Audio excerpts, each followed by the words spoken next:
Buenas tardes, Gracias por estar Victoria, aquí. todo el panel. Bueno, se pusieron firmes, entonces empezaron a reclamarle bueno, uno dice el gobierno, pero ustedes también son gobierno, ¿no? ¿A quién está reclamando? El que se tomen las medidas que alguna vez se mencionaron en campaña. Estamos hablando de rebajar IRPF, IAS. A ver. Sí, primero enmarcar Dale. la situación, ¿no? Fue el sábado pasado en la cual Ballistas hizo una agrupación de gobierno. Allí se habló de todo lo que había pasado en el año, o sea, los grandes hitos que habían ocurrido durante el año, entre ellos el triunfo en el tema de la LUC, ¿no? Que para nosotros fue fundamental, y donde el Partido Colorado realmente tuvo una acción muy decidida y su participación fue realmente decisiva. En eso se hizo mucho hincapié.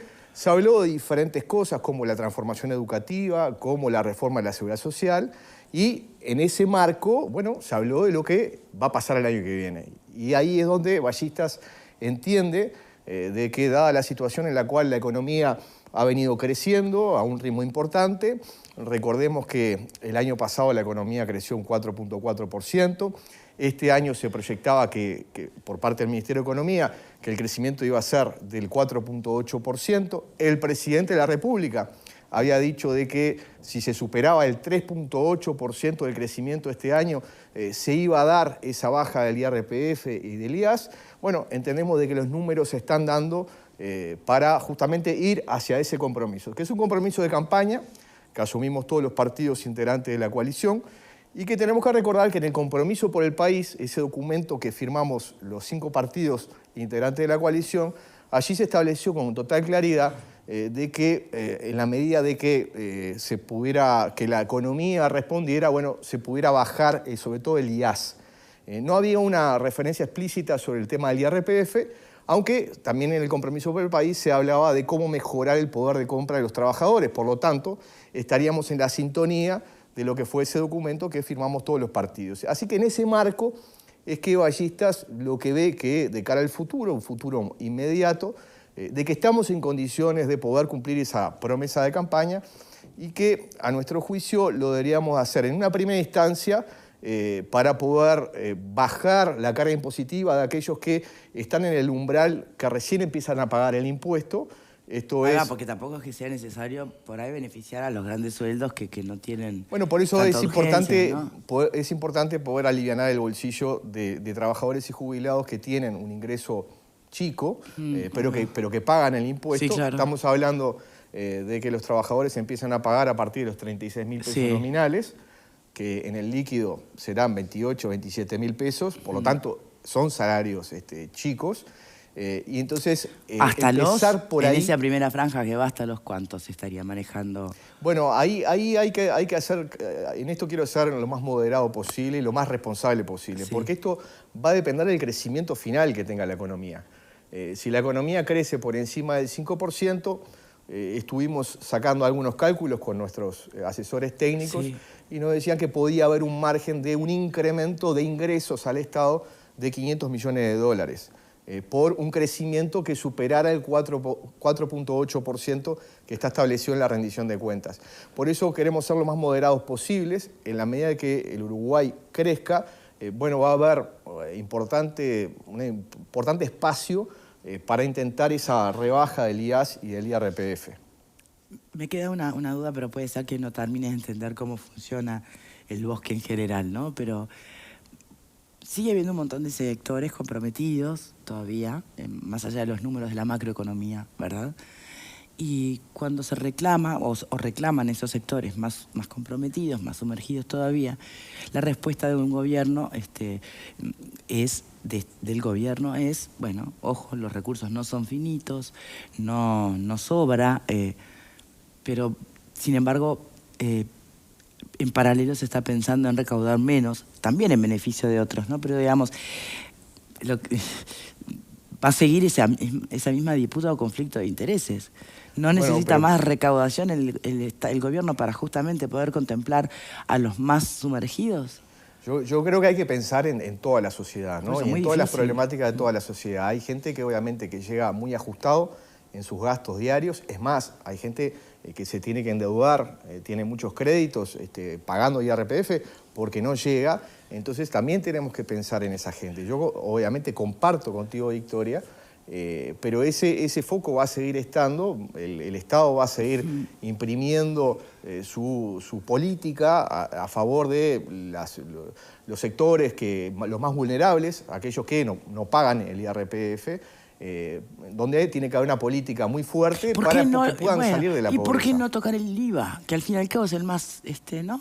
regresivo de todos los impuestos posibles que se pueden tocar. Bueno, ahí en el caso del IVA, bueno, ahí se aplicaría para todos, ¿no? Para todos por igual. Y aquí no habría una diferenciación en cuanto a aquellos que ganan justamente menos, ¿no? Pero para los que ganan justamente menos no se les estaría favoreciendo con nada en este momento en realidad. Salvo políticas sociales puntuales, ¿no? Pero digamos en general. Si tú ajustás sobre el IVA, primero que el IVA es el impuesto que más recauda en el Uruguay, sí. Recauda aproximadamente un 50% de la recaudación de DGI es por parte del IVA. Eso implicaría un impacto mayor, ¿no? Por ejemplo, bajar un punto del IVA, etcétera. Pero eso se aplicaría para todos por igual. Entonces creo que tenemos que tener políticas bien focalizadas para aquellos que realmente lo precisan. Creo que está incluida, es parte de una política focalizada que tiene en este momento el gobierno, pero claro, muy focalizada, ¿no? Muy focalizada. La pregunta es si podría ampliarse un poco más. Bueno, ahí ya se da en los sectores vulnerables, sí. A través de determinadas... Por eso lo mencioné, para que no parezca que no se hace nada. No, en la actualidad se hace, y se hace sobre determinadas capas de la sociedad. A mi juicio, es muy difícil poder hacerlo para todos, pero yo creo que sería un buen comienzo. Si nosotros logramos, a partir del año que viene... ¿Por qué para todos no se podría hacer para quienes no llegan justamente a pagar IRPF o IAS? Bueno, ahí hay toda una discusión sobre el IVA personalizado, de qué manera poder hacer la trazabilidad de cada una de las personas, de cuáles son sus gastos, cuáles son sus ingresos. El mundo ha avanzado mucho. Bueno, te fijas, ¿quién no paga IRPF, quién no paga IAS? Eso ya te da que hay gente que tiene un líquido máximo de 28.000 pesos.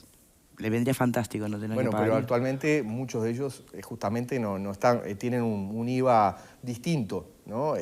Pagando con determinados instrumentos electrónicos provistos por el MIDES. Entonces, yo creo que si nosotros avanzamos, por ejemplo, en subir el mínimo no imponible de los impuestos, en el caso del IRPF, 36.000 pesos nominales, en el caso del IAS son 41.000 pesos aproximadamente, yo creo que ahí va a haber mucha gente que se va a ver beneficiada, que va a tener un alivio en su bolsillo, y de esa manera podemos avanzar. Después, si la economía sigue respondiendo, bueno, ir por ejemplo, al tema de las deducciones, porque el IRPF es un impuesto que tiene muy pocas deducciones. En el mundo entero, el IRPF, o el impuesto a la renta, sí. Tiene una cantidad de deducciones que hace que justamente la persona termine pagando por lo que es su ingreso real, ¿no? Y puede deducir gastos como, por ejemplo, el gasto de la educación de sus hijos, cosa que en Uruguay no se puede deducir. Pero yo creo que en una primera instancia lo más importante sería esto. Después podemos avanzar en las deducciones, que creo que son importantes. Hay muchos uruguayos que no pueden deducir algunos gastos corrientes que la verdad que creo que eso se debería de modificar. Bien, panelistas, preguntas. Verónica, Pepe. No, quería consultarles si estaban de acuerdo, por ejemplo, con el reclamo que hace el Partido Independiente de subir las jubilaciones mínimas y también las asignaciones familiares, si es compatible con esto que ustedes están reclamando. Yo creo que sí, que es compatible y es compartible. El tema es justamente ver cuánto es el crecimiento de la economía para saber cuánto se puede destinar para una cosa y para la otra. Yo creo que son complementarios. Pero en orden de prioridades, ¿está primero lo que ustedes reclaman? Son totalmente complementarios y yo creo que se puede lograr las dos cosas.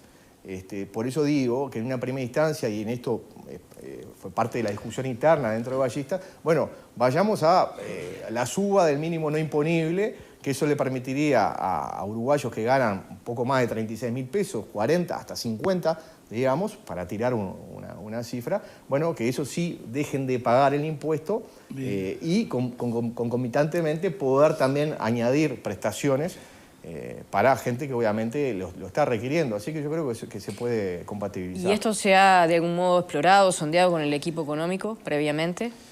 Bueno, nosotros hablamos mucho con el equipo económico desde el punto de vista, yo integro la Comisión de Presupuesto de la Cámara de Diputados y eso inclusive estuvo sobrevolando en la discusión de la última rendición de cuentas.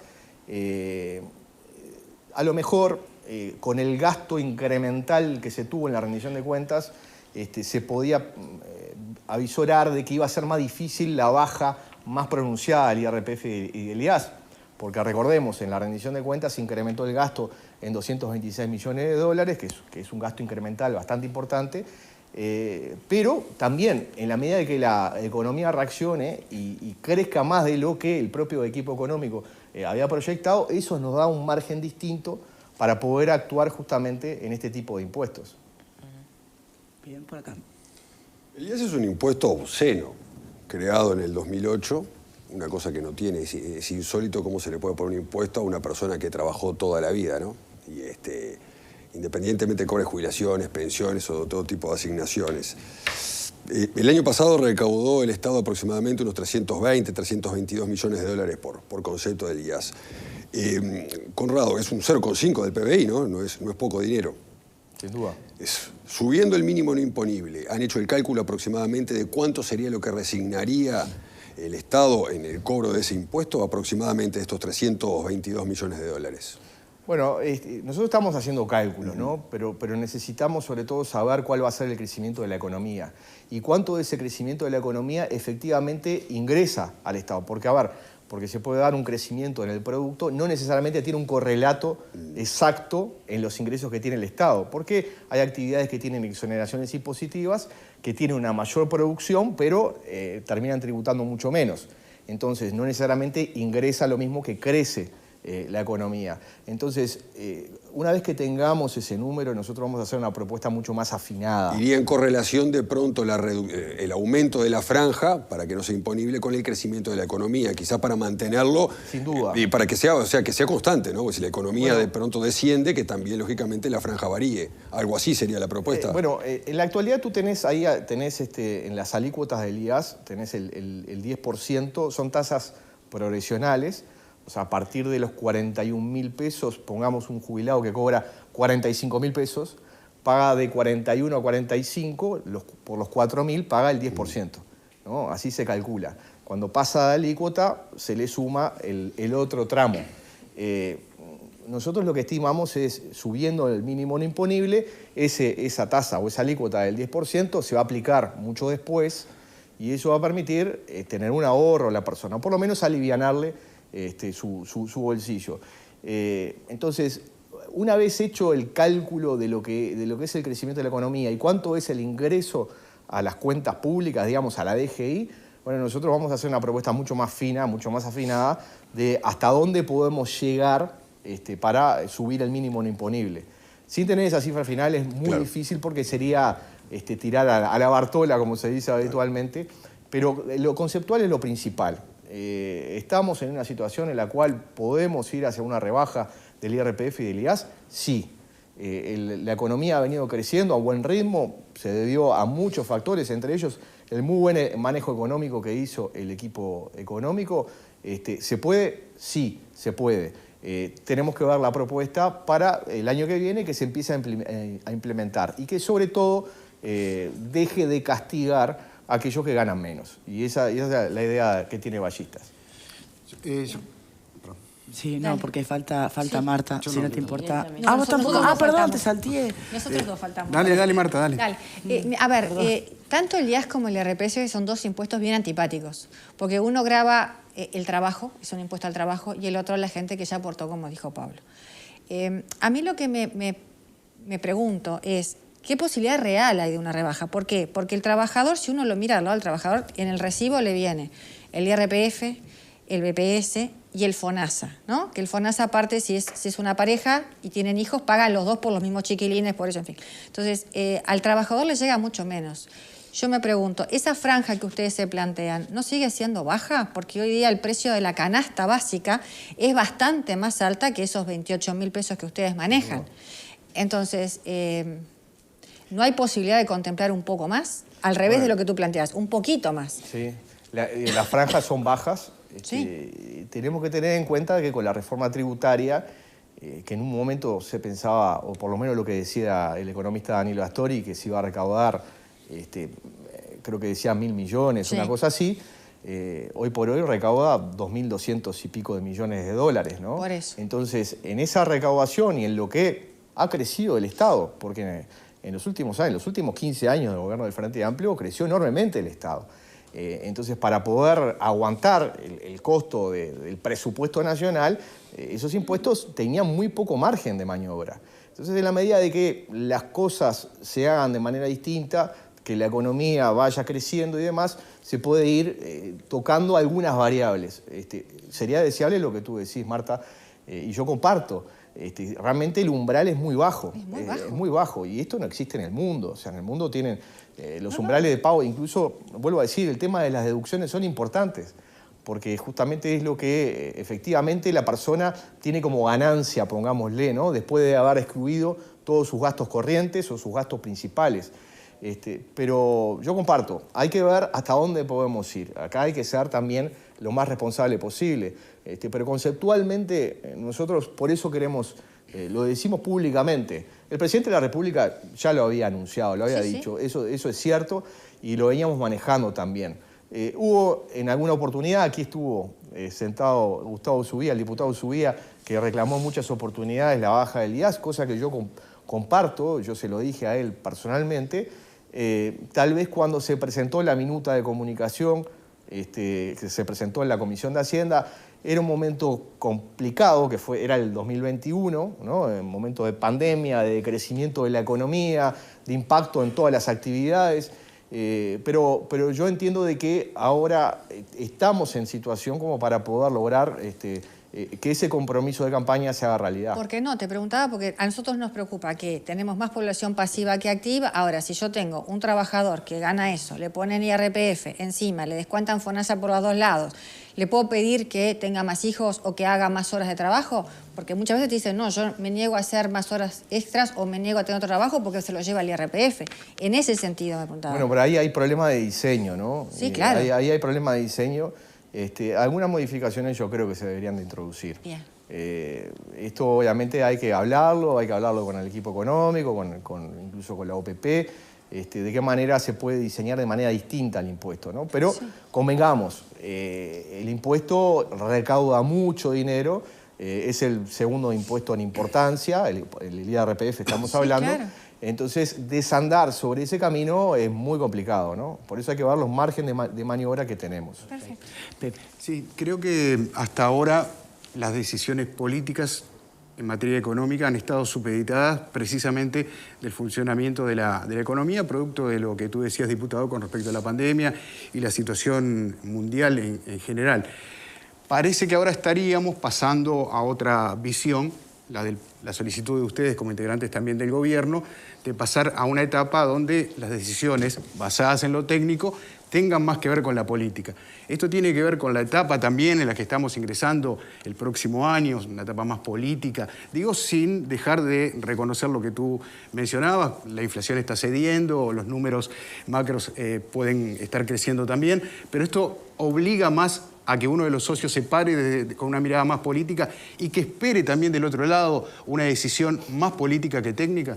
Son tiempos económicos o tiempos políticos, ¿no? Nosotros hemos hecho, incluso en este mismo programa, hemos hecho reclamos, ustedes recordarán, sobre principios del año del 2021, en febrero del año 2021, el Partido Colorado ahí se paró muy firme con una cantidad de proyectos y de medidas que a nosotros nos parecía que teníamos que tomar.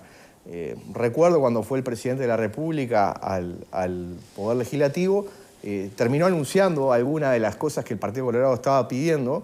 Entonces, más allá de que algunos pueden pensar, bueno, se están acercando los tiempos más políticos que técnicos o que económicos. Marcar perfil, nosotros eso ha sido como nosotros lo hemos hecho desde el arranque. O sea, cuando sentimos que tenemos margen para poder actuar, cuando sentimos de que hay, en algunas cosas tenemos que tener una impronta bien fuerte, como en la transformación educativa, como en la reforma de la seguridad social. Bueno, ¿qué piensa justamente sobre esos temas tan importantes? Bueno, ¿cómo lo viene haciendo el gobierno? Fue justamente uno de los temas que tratamos en la asamblea del sábado. Nosotros lo que vemos es, si nos hubieran preguntado, nos preguntaron, si cuando vino la ley de urgente consideración, el proyecto de reforma, de la ley urgente de consideración, allí estaba el tema de la comisión de expertos, ¿no? De crear la comisión de expertos, etc. Nosotros lo que veíamos en aquel momento era que la comisión de expertos tenía que ser creada por decreto, no por ley, porque en el año 95 se había creado por decreto y se había instalado una comisión muy rápido, una vez que se había instalado el gobierno. Entonces, hacerlo por ley nos iba a demorar un tiempo, que fue el que efectivamente terminó demorando. Y en todo caso, la crítica que tenemos que realizar es esta, que a lo mejor la reforma se terminó demorando mucho más de lo que se tendría que haber demorado. Pero también hay que reconocer que se dio un diálogo social bien amplio, porque no es cierto lo que dice... No es lo que... Bueno, no es verdad, no lo sienten así algunos sectores. Bueno, pero no es cierto lo que dice Abdala, de que no hubo diálogo social cuando se convocaron a todos los partidos políticos para integrar la comisión de expertos. 15 expertos, entre ellos del Frente Amplio y del PIT-CNT, del Instituto Cuesta Duarte, ¿no? Cuando se convocó también a organizaciones de trabajadores y de jubilados y de empresarios a la misma comisión de expertos. Cuando se recibieron muchísimas delegaciones, cuando se tuvo actividades presenciales y por Zoom, cuando se trabajó durante 13 meses en una reforma. Nadie puede decir que no hubo diálogo social. No hay ejemplo en la historia del Uruguay que durante 13 meses se discutiera una reforma a la seguridad social. Rodríguez, sin duda, el tema es que quienes están del otro lado entienden que fue un diálogo que no prosperó en acuerdos. Por lo tanto, a eso no le llaman diálogo. Podemos debatir mucho ese concepto de que es diálogo, si diálogo es lo mismo que negociación. Lo que pasa es que cuando tú reconoces que existe una situación problemática en la seguridad social, como reconoció el anterior gobierno en el año 2017, tanto Tabaré Vázquez como el contador Astori en muchas oportunidades lo hicieron, cuando tú reconoces esa situación y no haces nada, porque no asumís la responsabilidad de por lo menos convocar a los partidos políticos para empezar a trabajar, etc. Y cuando alguien lo hace y después se va a una comisión de expertos y no se está dispuesto a hacer modificaciones, porque el Frente Amplio y el PIT-CNT no están dispuestos a hacer modificaciones. Entonces, pretenden reformar, dicen que quieren reformar desde el año 2017, algo que en verdad no están dispuestos a reformar. ¿Me explico? Entonces, hay una actitud muy clara por parte del Frente Amplio y del PIT-CNT de trancar la gestión de gobierno y no avenirse a entendimientos, porque yo creo que nadie puede discutir la situación demográfica del país, la baja de la tasa de fecundidad, lamentablemente, la expectativa de vida que ha venido creciendo, por suerte, en nuestro país, la gente vive más y mejor, eso tiene una repercusión en la seguridad social. Nadie puede discutir eso. Entonces, ¿pero cómo reformamos la seguridad social sin reformarla? Ese es el tema. Sí, ahora respecto...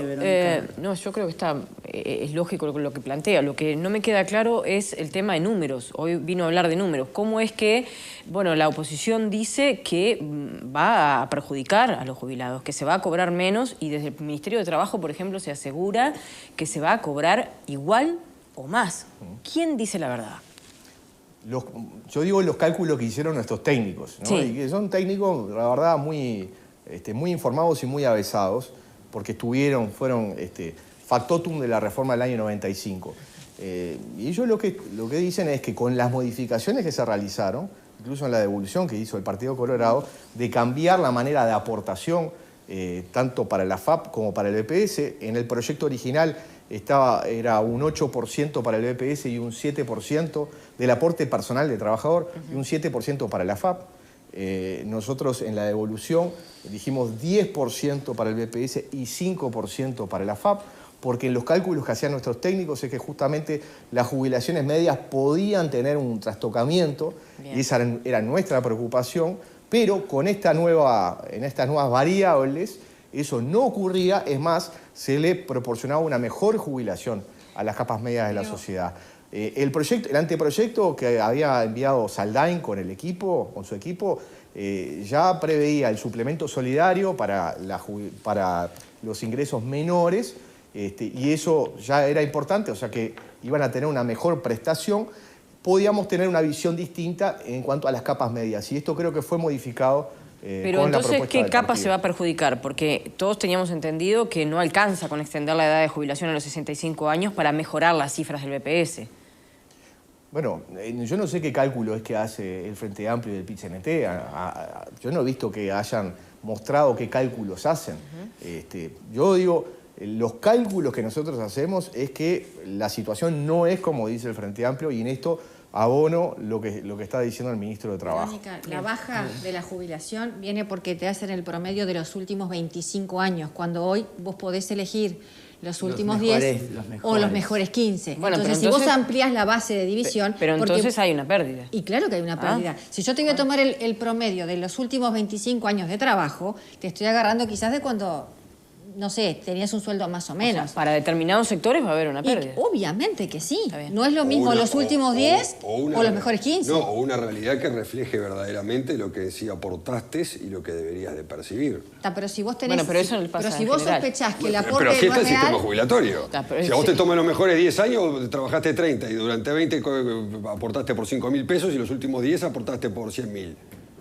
Es tan sencillo como eso. Acá en el negocio somos todos vivos. Claro, todos aportan por menos y los últimos 10 años aportan por mucho más. Vamos a decir las cosas como son. ¿Qué estamos hablando? 25 es una años realidad es que un refleja lo que vos sacaste de tu bolsillo, de verdad, pusiste y después te lo tienen que traer. Ahora, si vos pretendés aportar nada durante toda tu vida y los últimos 10 años aportar un poco más y después te jubilás a los 65 y vivís hasta los 80, en realidad le estás haciendo un agujero de EPS. ¿Cuántas personas hacen ese plan? No pueden hacer ese plan, No es la gran mayoría. Pero además yo a vos veces te, pienso, vos te yo a veces crees que pienso ese estoy es un viviendo plan, en que vos Islandia. trabajás Yo vivo en Islandia, con salgo por trabajos acá y no mediocres triné. en toda tu vida y Eso por suerte por favor, se me parece que no modificó, tiene porque sentido. antes, Pablo, eran 3 años, los últimos 3 años. Sí, pues antes de la reforma del año 95, Sí, esa era la acta institucional 9. el acta institucional número 9 eran Claro. los últimos 3 años. Entonces sucedía lo que tú decís. Sucedía, sí. Pero no Pero- con 10 años, gente- Pablo, no seas Pero malo. Conrado, Pero vos ahí escuchame una cosa. hubo una modificación. Cuando se creó el sistema de seguridad social, del seguro parcial, ¿cuántas empresas decían no, va a trabajar 4 horas y trabajaba 8 y aportaban? ¿Qué estamos hablando? Pero no estás Pero hablando de la está en generalidad. nuestro La ADN. carrera Está en laboral nuestro de las ADN. personas me parece que no. Bueno, está no- bien, está. En general Está no bien en es, otro país. voy a hacer esto para estafar No el lo Estado lleves. estos años. Pero pará, no lo es lo que lleves te toca a o lo que podés 10 años. conseguir. De a uno, por favor, porque si no se está No lo escuchando. lleves a 10 años, llévalo a 15, pero Bueno, 25 está es un bien, disparate. pero Es un auténtico disparate. Lo que te guste. Lo que se está buscando acá es que refleje un poquito la realidad de lo que en realidad el esfuerzo que vos hiciste durante toda tu vida laboral para lo que vayas a percibir. De todas maneras, lo que el estábamos sistema planteando es a vigente quién perjudica y a quién es beneficia. el promedio más allá de eso. de los últimos 10 años. O los mejores 15. O los mejores 20 años. Ok, La reforma, la 16.713, Está bien. los mejores 20 años. Pero a ver, yo, en lo conceptual, vamos a lo conceptual, ¿no? Si sentíamos la necesidad de una reforma a la seguridad social, y eso era incuestionable, estábamos todos de acuerdo. Digo, tenemos que ir hacia una reforma. Bueno, ¿qué implica una reforma? Bueno, puede implicar la suba de edad jubilatoria. Creo que en esta reforma lo que se hace de manera muy gradual, incluso extremadamente gradual. Sí, porque hay un periodo de transición bastante amplio que permite que las personas incluso que tienen una legítima los golpes expectativa... no sean tan duros. Tal vez la pregunta es, señores, cuando hablamos de reforma, ¿pensamos realmente en algún momento que era todo para ganar? Las decisiones tienen que pagarse, tienen sus costos, y es un planteo de solidaridad colectiva. No nos gusta que nos toquen el bolsillo, ¿no? Bueno, pero ¿qué creemos que implica la palabra reforma? Claro, y en ese pero sentido, hay que ser diputado, ¿hay claro. un impacto también en la realidad de las administradoras de fondos de ahorros previsionales? ¿Hay un cambio en las reglas de juego? No, en gran parte no. Porque ellos sienten sí, que obviamente la modificación que hicimos nosotros, en vez de que fuera el 7 5. puntos para la FAP, que fueran 5, podría existir ahí sí una diferencia. Pero nosotros lo que entendemos es que en la medida de que la reforma se establezca, primero, defender los derechos de quienes ya están jubilados. O sea, no se toca absolutamente nada de quienes ya tienen una jubilación y pensión, ¿no? Los famosos derechos adquiridos. Y también no se tocan las legítimas expectativas. Y esta era una de las cosas que a nosotros... ¿Qué son las legítimas? La legítima expectativa, Victoria, es cuando tú estás próximo, tú tenés Ah, una eso te iba regla a de decir. juego, Claro. tenés una regla de juego y estás por- próximo a llegar para utilizar la jerga mundialista, ¿no? A la línea del arco, y te mueven el arco. ¿tá? Entonces, para esa gente que... pasó a Uruguay en este mundial. Nos pasó bastante. Pero, entonces, para esa gente que tiene una legítima expectativa, que tiene 50 y pico de años, no se le mueve la regla de juego. Yo creo que eso es un avance importante. El tema es que si nosotros seguimos demorando una reforma, ese margen de maniobra no lo vamos a tener. Y después las decisiones tienen que ser mucho más abruptas. Y ese es el gran problema que tiene nuestro país. Ahora, a nadie le gusta modificar edades jubilatorias. Todos nosotros vamos a hacer, por lo menos yo voy a estar implicado en los 65 años por mi año de nacimiento. Pero a nadie le gusta, pero para hacer sustentable el sistema y para lograr también de que si hay un crecimiento de la seguridad social, ¿no? Del pago de jubilaciones y pensiones y de todas las prestaciones que tiene la seguridad social, y al mismo tiempo la economía no crece al mismo ritmo, porcentualmente el gasto en seguridad social cada vez es mayor. Y nosotros dejamos de, por ejemplo, invertir en otras cuestiones como las cuestiones sociales, que son fundamentales. Entonces, por eso tenemos que tener cierto grado de previsibilidad de cara al futuro. Y esto lo deberíamos hacer todos los partidos. Y no entrar en la chiquita de que, bueno, a ver quiénes votan, quiénes no votan. Bueno, los que votan van a quedar regalados porque le subieron la edad jubilatoria, mientras que los otros dicen, a nosotros no la subimos. Pero en cambio, si fueran gobierno, estarían pidiendo justamente hacer cambios en la seguridad social, porque esto es una bomba de tiempo. Si la tratamos con tiempo, la podemos desarticular con tiempo. Y de eso se trata. ¿Y se llega antes de fin de año con la aprobación? Por lo que tengo entendido, en el Senado se va a votar antes de fin de año, por lo que se me ha dicho. Después pasará a Cámara de Diputados. Allí esperemos poder integrar la comisión especial. Nosotros tenemos cosas para aportar. Esto no implica de que esto venga a tapa cerrada. Yo lo he dicho muchas veces, algunos se pueden enojar. Obviamente no en las grandes variables o pilares de la reforma, pero hay algunas cosas en las cuales se pueden hacer modificaciones o alguna cosa que capaz que hay que desglosar del proyecto general y tratarlo en un proyecto aparte. No hay que tenerle miedo a eso. ¿Y qué cosas van a proponer ustedes concretamente? Bueno, yo tengo ahí algunas cuestiones que lo que tiene que ver con... hay un capítulo que habla del ahorro que se puede hacer a través de la exoneración de IVA. ¿Usted o su sector? ¿O el sector? Conrado Rodríguez. Bien. Conrado Rodríguez. Y yo no me parece que sea del todo bueno aquello que se te exonera porque vos pagás con la tarjeta de crédito o de débito y que efectivamente lo pagás para que eso vaya a tu cuenta. Eso va a terminar favoreciendo solamente a algunas personas. Porque en eso no entonces todos coincide con tienen... la oposición, porque la oposición plantea que allí hay un cambio de reglas de juego, en definitiva. De que el sistema deja de ser solidario para pasar a ser... Es una innovación. Se han hecho cálculos. Yo particularmente creo que eso se debería desglosar, pero esa es mi opinión particular, personal. Después estoy de acuerdo con la jubilación activa, porque lo hemos hablado acá, la propuse en la anterior legislatura y lo volví a hacer en esta legislatura. Así que, bueno, prefería personalmente que también se discutiera aparte para que tuviera todos los consensos necesarios, porque es algo en el cual nadie está en desacuerdo, y no estar en el medio de la discusión de una gran reforma. Pero bueno, se decidió que quedara en la reforma y eso también... Ahora, dos cosas. La reforma es jubilatoria, no es de la seguridad social en su conjunto. Eso primero. Es previsional, sí. Previsional. Y lo segundo es, ¿qué pasó al final con la caja profesional y la caja bancaria? Porque estaban esperando como que ellos presentaran un proyecto. ¿Presentaron un proyecto o sigue al margen? Yo, por lo que tengo entendido, el directorio de la Caja de Profesionales ha presentado ideas y allí ha existido un intercambio con el Poder Ejecutivo, con el Ministerio de Trabajo. Lo que se nos había informado es que el Poder Ejecutivo iba a enviar un proyecto de ley. Bueno, aún no lo ha hecho. Yo calculo que estarán tratando de ver los detalles para poder enviarlo. Porque lo que habían manifestado es que la transición ahí va a ser diferente que el resto, con lo cual genera una situación de bastante inequidad. La transición iba a ser más corta en la caja profesional. Y se parte de situaciones distintas, ¿no? En la medida de que hay una situación financiera de la caja de profesionales muy complicada. Estamos de acuerdo. Es por eso que hay modificaciones o particularidades que tienen que ser atendidas. A mí hay dos situaciones que no me terminan de cerrar. Una es si van a crear un organismo previsional supra todas las cajas.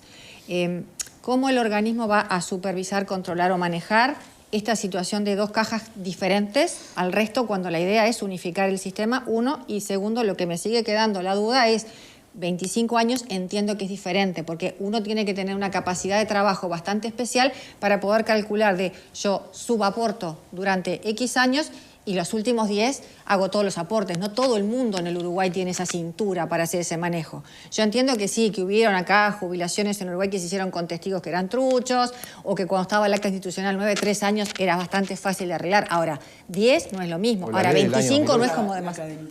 Sí. 25 no es como demasiado. Puede ser, a ver, por eso yo digo, que nadie se asuste. Si hay cosas para modificar dentro del tratamiento parlamentario, esto es lo natural que sucede en el Parlamento. Por eso lo importante es hacerlo informados. Esto es hacer los cálculos para ver de qué manera la gente puede tener una buena jubilación, una buena prestación de cara a su retiro. Esto es lo más importante. Por eso digo, a ver, lo que tú decís, Marta, puede ser, hay que hacer los cálculos y hablar con los que saben, obviamente. ¿Y el órgano superior estos temas. El órgano superior yo creo que está bien. Yo creo que no puede pasar lo que ha sucedido con las cajas paraestatales, ¿no? No nos podemos encontrar con una caja de Pandora que se abre y no se sabe hasta dónde llegamos, ¿no? Con la caja de profesionales, con la caja bancaria. Entonces, si bien ha tenido delegados del Poder Ejecutivo, lo que a mí me llama poderosamente la atención en todos estos años, de que no hubieran avisorado esta situación crítica financiera, que haya un organismo que regule a todos los subsistemas de seguridad social, yo creo que es algo positivo. El diputado, antes de despedirlo, ¿es consciente que admitió que hay gente que pierde con esta reforma, algo que el oficialismo venía negando sostenidamente? ¿Por qué decís tú que yo admití? Los 25 años. No, porque yo dije... Porque lo hizo, porque lo admitió. Yo dije que hay que hacer... No, el tema de los 25 o 20 años, en la actualidad son 20 años de las mejores asignaciones computables, como dice la ley, ¿no? Los últimos 10 o los últimos 10. Si en los cálculos esos 25 llegaran a producir una merma jubilatoria, que esto yo no lo estoy afirmando, lo que estoy diciendo es que hay que hacer los cálculos. Yo personalmente no tendría ningún problema en modificar eso en el tratamiento parlamentario. Ahora, los técnicos que han hecho sus cálculos no dicen esto.